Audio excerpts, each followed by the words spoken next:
Hello everyone, আসসালামু আলাইকুম। আজ আমি আপনাদের সাথে চিকেন তেহারি রেসিপি শেয়ার করব। আজকের রেসিপিটি ফলো করে যদি বাসাতে আপনারা ট্রাই করে থাকেন তাহলে বাবুর্চিদের হাতে তেহারির টেস্ট আর ফ্লেভার দুটোই পাবেন। আজকের তেহারি রান্না করার জন্য এখানে আমি 1.5 কেজি মুরগির মাংস নিয়েছি। আর মুরগির মাংসটা আমি রেগুলার সাইজ থেকে সামান্য কিছুটা বড় করে কেটেছি। এবার এখানে 1 কাপ দিয়ে দিচ্ছি টক দই।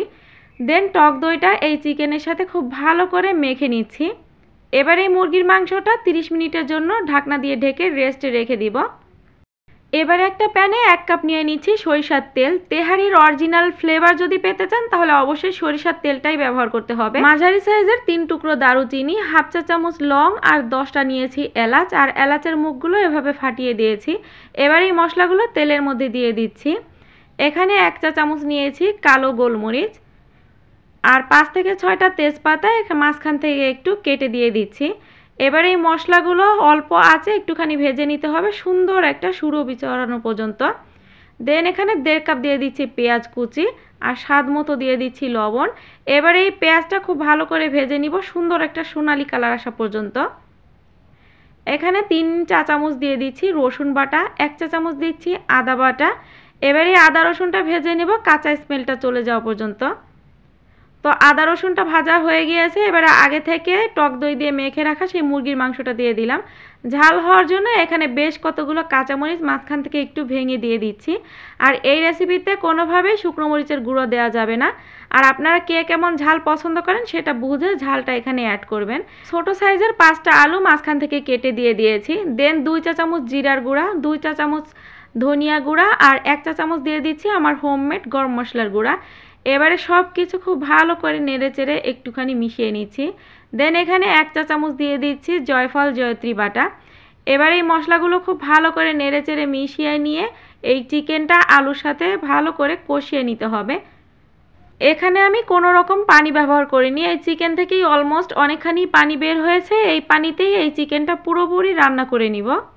মুরগির মাংসটা খুব ভালো করে এখানে আমি রান্না করে নিয়েছি। আর আলু মুরগির মাংস খুব ভালোভাবে সিদ্ধ হয়ে গিয়েছে। এবারে এই সব কিছু একটা চামচ দিয়ে তুলে নিচ্ছি। যতটা সম্ভব তেল আর মশলাটা এই কড়াইতেই থাকবে, শুধুমাত্র আলু আর মাংসটাই তুলে নিতে হবে। এই পট দিয়ে 2 পট পোলাওয়ের চাল আগে থেকে ধুয়ে পানি ঝরিয়ে রেখেছি। তবে আপনারা চাইলে যে কোনো ধরনের পটই ব্যবহার করতে পারবেন। আর এই চালটা এবারে এই তেলের ভিতরে দিয়ে দিচ্ছি। চালটা আগে থেকে ভিজিয়ে রাখবেন না, জাস্ট ধুয়ে পানিটা ঝরিয়ে রাখবেন 5 মিনিট আগে। দেন এই চালটা 8 থেকে 10 মিনিট ভালো করে ভেজে নিতে হবে। যখন চালটা দেখবেন প্যানের ভিতরে পটপট করে ফুটতেছে তখন বুঝবেন যে চালটা খুব ভালো করে ভাজা হয়ে গিয়েছে। যে পট দিয়ে আমি চাল নিয়েছি ওই পটেরই 4 পট পানি এখানে নিয়েছি। বড় এক টুকরো লেবুর রস দিয়ে দিচ্ছি। আর এটা দেওয়াতে পোলাওর ভাতটা খুব ঝরঝরে হবে। 1 চা চামচ দিয়ে দিচ্ছি চিনি, চিনিটা দিবেন তাতে করে টেস্টটা ভালো হবে। আর 1 চা চামচ দিয়ে দিচ্ছি কেওড়ার জল, এতে করে তেহারির ফ্লেভারটা খুব ভালো আসবে। দেন চালের সাথে এই পানিটা খুব ভালো করে নেড়েচেড়ে মিশিয়ে নিয়ে ঢাকনা দিয়ে ঢেকে হাই ফ্লেমে এটা একটা বলক তুলে নিতে হবে।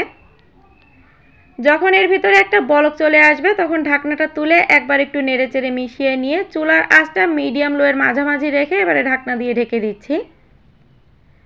কিছুক্ষণ পরে ঢাকনাটা তুলে নিচ্ছি। আর চাল আর পানি যখন দেখবেন এরকম সমান সমান অবস্থা, এ পর্যায়ে ভাতটা খুব ভালো করে নেড়েচেড়ে মিশিয়ে নিয়ে এর ভেতরে আগে থেকে রান্না করে রাখা সেই মুরগির মাংসগুলো ঢেলে দিচ্ছি।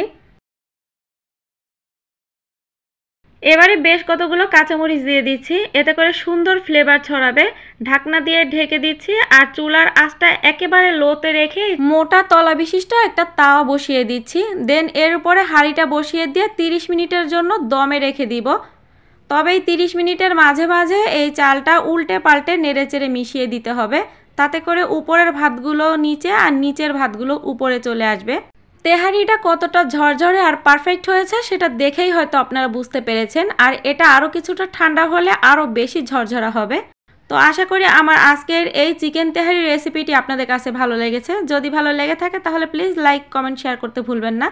দেখা হচ্ছে নেক্সট কোনো রেসিপি নিয়ে। ততক্ষণ সবাই ভালো থাকবেন, সবাই সবার জন্য দোয়া করবেন। আজকের মতন বিদায় নিচ্ছি। Tata, bye bye.